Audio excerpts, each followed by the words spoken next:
এই মুহূৰ্তত আসলে কৰিব লাগিছিল কি আৰু তেওঁ কৰিছে কি তাৰ পাছতো সিৰিয়াস নহয় অসম বিধানসভাৰ অধ্যক্ষ এটো কেনেকুৱা অধ্যক্ষ আসলে তেওঁ অসম বিধানসভাৰ অধ্যক্ষ হয় নে নহয় মন্ত্ৰী বিধায়কৰ দৰমহা বৃদ্ধিৰ কাৰণে যি কমিটি গঠন কৰিছে সেয়া বাতিল কৰক এতিয়া কমিটি কৰক আপোনালোকে অসমৰ বান বিধ্বস্ত ৰাজ্যৰ ক্ষতিপূৰণ আৰু পুনৰসংস্থাপনৰ কাৰণে কমিটি কৰক যি সময়ত আসলে অসম বিধানসভাৰ অধ্যক্ষই বানপীড়িত ৰাজ্যৰ ক্ষতিপূৰণ আৰু পুনৰসংস্থাপনৰ বিষয়টো অগ্ৰাধিকাৰ দি আসলে কমিটি গঠন কৰাৰ প্ৰয়োজন আছিল বিশেষ অধিৱেশন আয়োজন কৰাৰ কথা হ'ব লাগিছিল আমি অসমবাসী ৰাইজে যেটো আশা কৰো এনেও মন্ত্ৰী বিধায়ক বিলাকে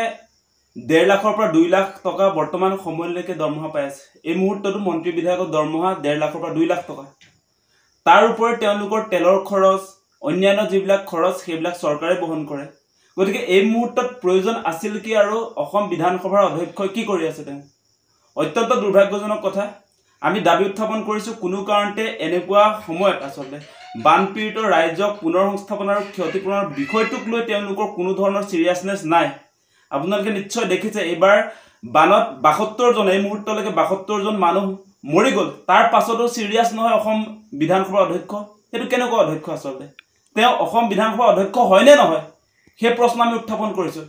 তেওঁ এই মুহূৰ্তত আসলে কৰিব লাগিছিল কি আৰু তেওঁ কৰিছে কি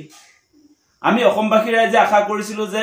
বানত যিসকল ৰাইজৰ ক্ষতি হৈছে আজি 72 জন মানুহৰ ক্ষতিপূৰণ সম্পৰ্কে ডিসিশন ল'ব লাগিছিল অসম বিধানসভাই আজিৰ দিনটো তেওঁলোকে কেনেকে নিজৰ মন্ত্ৰী বিধায়কৰ দৰমহা 50% বৃদ্ধিৰ কথাটো কেনেকে আসলে তেওঁলোকে ভাবিব পাৰে আমি অত্যন্ত আচৰিত হৈছো যে এনেকুৱা এটা ভয়াবহ পৰিস্থিতিৰ সময়ত যেটো সময়ত আপোনালোক সকলোৱে জানে যে কেন্দ্ৰৰ পৰা কোনো ধৰণৰ সাহায্য নাই বানত 72 জন মানুহ মৰিলে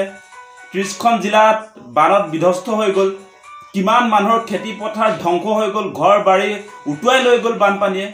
তাৰ পাছত অসম বিধানসভাৰ অধ্যক্ষই আজি মন্ত্ৰী বিধায়কৰ দৰমহাক লৈ তেওঁ উচ্চস্তৰীয় কমিটি গঠন কৰাৰ বিষয়টো অত্যন্ত দুৰ্ভাগ্যজনক